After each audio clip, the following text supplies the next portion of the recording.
عليكم ورحمة الله وبركاته أرضي كسر دوادا كورسات cryptocurrency waxaanu ku soo jirnay oo aynu ka soo hadalnay exchange-yada kala duwan ee laga iibsado cryptada waxaanu exchange-yada ku soo sheegnay in laba nooc ay ahaayeen kuwa la yiraahdo centralized exchange iyo kuwa la yiraahdo decentralized exchange dabcan waxaanu soo aragnay mid kasta waxa uu ku fiican yahay waxyaabaha negative-ka loogu sheegi karo uu leeyahay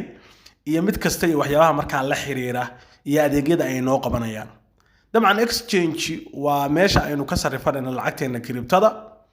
waana meesha aynu coinska ka iibsanayno lacagteena ay ku aaminayno marka hadda casharka waxaynu bilaabi doonaa sidaynu account toos ugu furan lahayn marka maadaama aynu kala fahanay exchange-yada iyo noocyada ay yihiin dabcan waxaynu ku bilaabi doonaa kuwa la yiraahdo centralized exchange kuwa la yiraahdo ayaynu ku bilaabi doonaa waxaynu ka qaadan doonaa Binance dabcan Binance waa platformka ugu weyn ee cryptocurrency exchange ah ee laga iibsado lacagaha cryptada marka aynu central exchange-ga oo aynu ka soo qaadan doono Binance aynu ka soo qaadan doono markaynu dhameeyno waxaynu u gudbi doonaa kuwa decentralized exchange iyaguna aynu ka soo qaadanayno marka kuwooda ugu caansan Binance oo kamid ah centralized exchange dabcan kan hogaaminaya Binance waa mid kamid ah waxa weeye waa exchange-yada lacagaha la isku weydaarsado ee ugu weyn adduunka ee lagu iibiyo lagu kala bedesho laguna kaydiyo lacagaha digitalka ah ee cryptocurrency dabcan Binance markaan u baahanay inaan account ka samaysano waxyaabaha ay muhiimta inaan maskaxda ku hayno waxa weeye KYC baynu weydiinaya oo KYC waa maxay wuxuu naga rabaa aqoonsi markaynu account ka samaysano inaynu xaqiijino oo account-keeni marka aynu samaysano aynu gelino xogteena iyo information-ka iyo macluumaadkeena aynu ku buuxino taasi waxay naga ka saacidaysaa waxa weeye in uu xaqiijiyo account-kan inuu yahay account-kii saxda ahaa ee adigu aad lahayd account-kan inuu Axmed leeyahay inuu Xalima leedahay inuu Faarax leeyahay waxa lagu kala ogaanayaa kaliya waa KYC-ga waa information-ka iyo macluumaadka iyo document-iga qofka iska leh uu buuxiyay marka mar walba exchange-yadu kuwa la yiraahdo centralized mar walba waxay ku weydiinayaan KYC bay ku weydiinayaan casharka waxaan ku arki doonaa marka sidee account looga furtaa markaynu account ka furanno stepta labaad ee inuu xigiisa waxay noqonaysaa inaynu account-keena xaqiijiyo inaynu ka sameeyno verification oo aynu xogteena iyo datadeena iyo information-keena iyo password-keena aan gashanno kadib marka waxayna muddo yar daqiiqado gudahood ayaa account-ka lagu soo xaqiijinaya markay soo xaqiijiyaan verify bay ku saari doonaan markay ku saaraan waxa kuugu xiga waxa weeye inaad macnaha password adag aad ku xirato si amaanka aad u adkaysato Binance-ga maadaama aad lacag ku shubanayso inta markaynu ka gudubno kadib baynu fahmayna sida lacagtaada kugu jirta saada sahalka iyo dahab lacagaha kala duwan platformada kala duwan ee Soomaalida ay isticmaalo sida lacagta uga soo wareejisto aad ugu shuban lahayd Binance ugu shuban lahayd kadibna aad wax uga iibsan lahayd markaan u baahanay markaynu isdiiwaan gelino appka Binance waxaad kala soo degaysaa Play Store-ka ama App Store-ka hadaad isticmaalayso iPhone hadaad isticmaalayso Android-na waxaad kala soo degaysaa Play Store-ka marka waxa muhiim ah waxa weeye waxaanu sameeynaa marka aynu account ka samaysanayno Binance aynu ka samaysanayno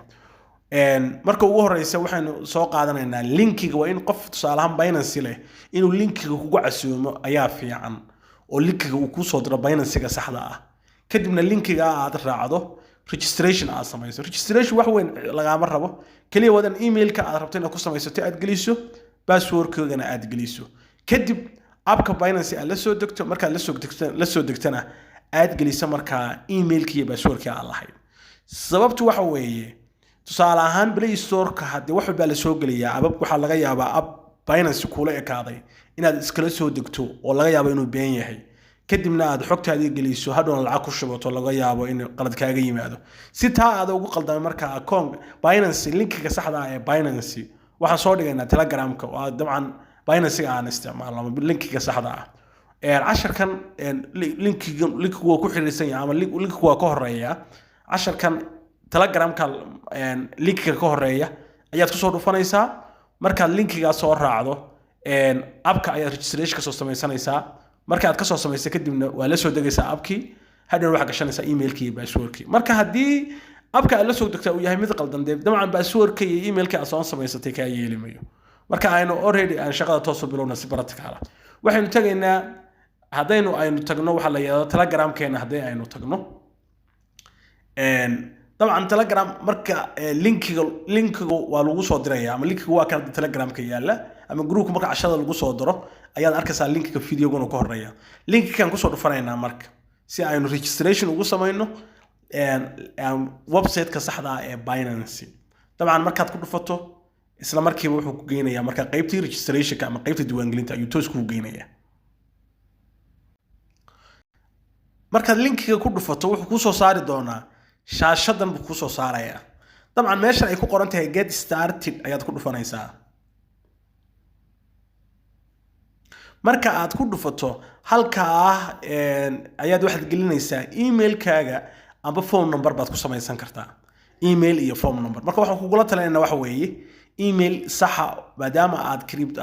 Binance-gan aad ka dhaxibsanayso lacagahaaga aad dhiganayso oo dabcan uu ku noqonayo exchange mustaqbalka ay lacagtaada crypto ay kugu jirto marka email gooni u ah oo crypto-da gooni oo inaad samaysato ayaan kugula talinaynaa oo aad iskaga dhax qaldin emailada kale maadaama waxaan ay tahay lacag oo ay tahay inaad waxaaga xifdidoto oo aad ilaashato si aan lagaga jabsan marka email cusub samayso kadibna email-kaaga halka soo gasho number ha ku samaysan email-kaaga halka gasho email-ka ayaad halka gelinaysaa halkan hoose Google-ka waa ku socon kartaa Gmail-ka Google-ka ugu jira waa ku socon kartaa ama Apple-ka aad isticmaalayso waad ku socon kartaa laakiin mar walba waxa fiican inaad email aad gashato ayaa aad muhiim u ah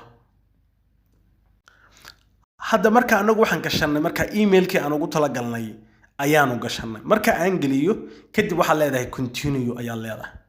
markaad continue ku dhufato shaashad buu ku soo saaraya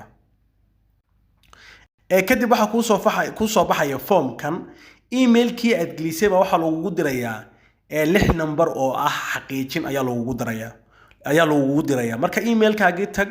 verification code-ka ay ku soo direen soo qaado oo 6 number ah kadibna halkan ku baasti garee طبعا marka waxa ii soo verification ayaa ii soo direen verification kan ayaa waxaan sameeyay 6 number copy baan oranaya waa qaadanaya waxaan la tagayaa marka dashboard-kii baan la tagayaa halkan aad waxa weeye waxaan ku sameeynaya ku baasti gareynaya marka aad ku baasti gareyso automatic buu isku gelinaya marka inta kadib marka email-kaaga aad verification lagu diray aad geliso waxa kuugu xiga marka inaad password ka samaysato maadaama aan email hadda soo gelinay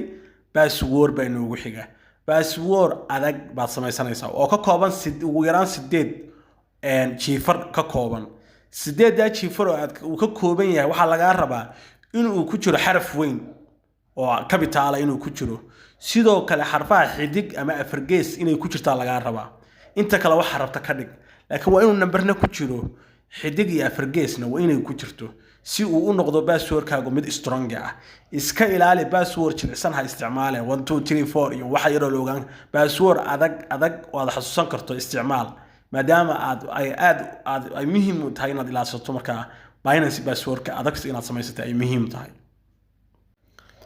طبعا marka anagu waxaan isticmaalnay password-kaas ayaanu isticmaalnay طبعا akoonkan waa akoon tijaabo ah hadhoona khadkan ka saari doonaa marka saas oo kale password adag u gasho magac hadaad rabto gasho nambaro xidig iyo afar gees waa inaad ku dartaa xarfuhuna waa inuu ku jiraa xaraf weyn waa inuu ku jiraa inta kadib continue dhe marka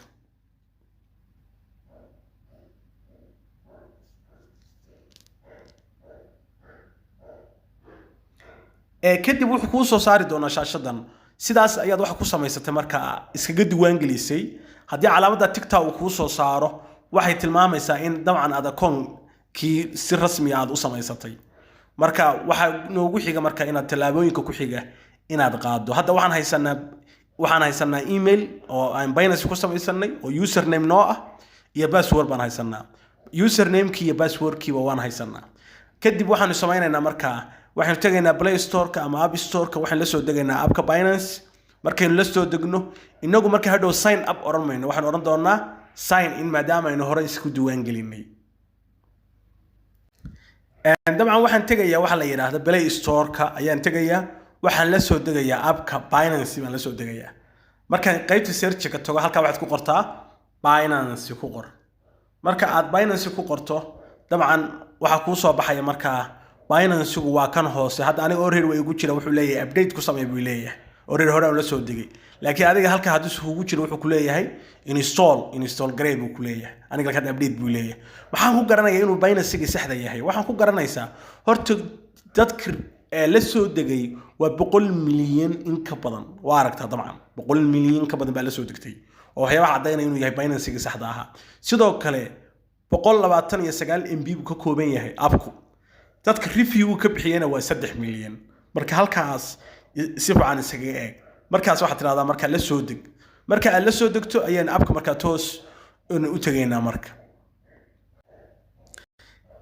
kadib abka waa inoo soo degay abku markuu inoo soo dego Binance baan ku dhufanaynaa abkiisa deedna shaashadan ayaa inoo soo furmaysa waa abkii aad la soo degtay haddii aad leedahay telephone Android aad Play Store ka la soo degtay haddaad iPhone leedahayna aad isna la soo degtay marka aad la soo degto waxa ku soo furmaya marka shaashadan dabcan marka abka la soo degto waxa ku soo bixi doona marka aad soo furato shaashadan ayaa ku soo baxaysa marka shaashadani ku soo baxdo labada meelood ugu hore waxa ku qoran log in iyo sign up waxa lagu dhuftaa marka akoon cusub aad ka samaysanayso log in waxa lagu dhuftaa marka akoon hore u soo samaysatay ee aad gashanayso emailka iyo passwordka inagu marka hore inuu soo samaysanay website-ka saxda ah ee Binance ba waxaan ka soo samaysanay waxaan ka soo samaysanay username iyo password baan ka soo samaysanay dabcan emailkeenu wuxuu noo ahaa email cusub aan ugu tala galnay marka inaynu cryptadeena aynu dabcan ku isticmaalno emailkeeni iyo passwordkeeni baan soo gelinay kadibna emailkii passwordkan soo samaysanay hadda abkii baynu la soo degnay abka taleefankaaga ayaad ku isticmaalaysaa marka inagu hadda waxaan ku dhufanaynaa login ayaan ku dhufanaynaa login markaan ku dhufanno halka waxaynu gelinaynaa marka emailkeeni iyo emailkii baynu gelinaynaa marka emailka gelina kadibna passwordkeeni ayaynu gelinaynaa marka aynu gelino emailkeeni ayaynu waxaan leenahay continue marka aynu continue niraahno wuxuu noo soo saarayaa marka inaynu passwordkii gelino shaashadii passwordka la gelinayay ayuu ku soo saarayaa kadibna waxaad gelinaysaa passwordkii aad hore u soo samaysatay hadda emailkeegina waa kan marka emailka iyo passwordkaaga waa inaad ay tahay aad si fiican u garanayso emailkaagana aad xifdidaa passwordkoodana aad xifdidaa maadaama labadaas ay muhiim ku yihiin haddii aad ilowdana passwordka emailka haddaad ilowdo passwordka aad ilowdana forget password baad leedahay soo maarta halka hoose forget password baad leedahay kadibna waxa weeye wuxuu ku soo dirayaa marka password cusub samayso ku leeyahay kadib sidaas u samaysanaysa waxyaabaha exchange-yada centralka ay ku fiican yihiin hadda passwordkeeni baa halka gashanayna markaan passwordkayga gashadana waxaan leeyahay continue ayaan leeyahay kadib markaan passwordkii geliyay kadibna wuxuu fariin igu diray xaqiijin ah inaan ahay qofkii lahaa inaan ahay emailka aan soo geliyay wuxuu fariin xaqiijin igu diray markaa wuxuu igu diray waxa weeye gmailkaagii tag kadibna soo qor koodka uu ku diray 6 lambar ka kooban haddii aan gmailkaygii toos u tago waa kan kadibna 6 lambar baan soo qaadanayaa 6 lambar baan waxaan leeyahay copy kadibna waxaan la imanayaa halkan aad buu sensitive u yahay talaabo kasto aad qaadayso inuu qofkii saxda yahay ay mar walba xaqiijinayaan waana waxyaabaha ay muhiimka iyo faa'iidada gaarka ay ku leeyihiin Binance uu leeyahay okay marka aad saa u soo saadho isla markiiba wuxuu ka dalban doonaa verify gray account-kaaga automatically hadda saas ayaan ku isku diiwaan gelinay registration account-kaaga Binance sidaasaan account uga leenahay hadda wuxuu ka dalbanaya marka inaad diiwaan geliyo inaad waxa weeye account-kaaga marka aad ku samayso identity verification aad xogtaadii iyo macluumaadkaaga iyo information-kaaga iyo password-kaaga passport-kaaga aad geliso ayuu ka dalbanaya halka maartay ku qoran tahay verify identity macnaha aqoonsigaagii ayaa laga rabaa iyo inaad tahay qofkii saxda ahaa ee account-ka iska lahaa marka waana meesha ugu muhiimsan dabcan halka waxa kaaga muuqda lacagihii baa kaaga muuqda cryptada Binance Bitcoin Ethereum ayaa ku muuqata halka hoose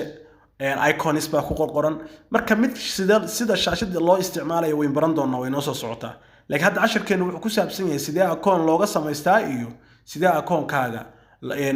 loogu xirtaa passport-kaaga loogu xirtaa marka qaybtan already saasaan isku diiwaan gelinay halka ay ku qoran tahay calaamada Binance ay ka soo muuqata dad ku dhufato waxa ku soo baxaya marka ID-gaaga waa ka ID-gaaga waa maxay waa ID numberkaaga aad Binance aad ku leedahay halka muxuu kugu qorayaa unverify macnaha akoonka lama xaqiijin maadaama aad datadaadii iyo xogtaadii aadan gelin marka qaybta waxaan u gudbeynaa coins ma iibsan karno mana iibin karno haddii aynan samayn wax weeye verification identity aynu samayn oo ayna passportkeena iyo xogteena iyo informationkeena iyo magaceena iyo macluumaadka marka naga rabo ayna buuxin marka automatically sidaas ayaa hadda akoon ku leedahay waxay noo xiga marka inaynu xogteena ku buuxino informationkeena magaceena oo saddexan xogtii oo dhan inaan ku buuxino inaan passportkeena gashano kadibna akoonkeena hadda wuxuu inoo yahay unverified meesha unverified ah marka aynu xogteena gelino waxay noqon doontaa in la soo aqbalo verify ayay noo noqonaysaa taasi waxay wad noo siinaysaa inaynu exchange gudihiisa waxaan lacagteena aynu dhigan karno cryptona ka dhaxiibsan karno kuna iibin karno ganacsiga ku sameyn karno maalgashina aan ku sameyn karno marka qaybta ku xiga u gudbeenaa ah sidee verification loo sameeyaa aad baa mahadsantihiin assalaamu calaykum waraxmatullaahi wabarakaatuh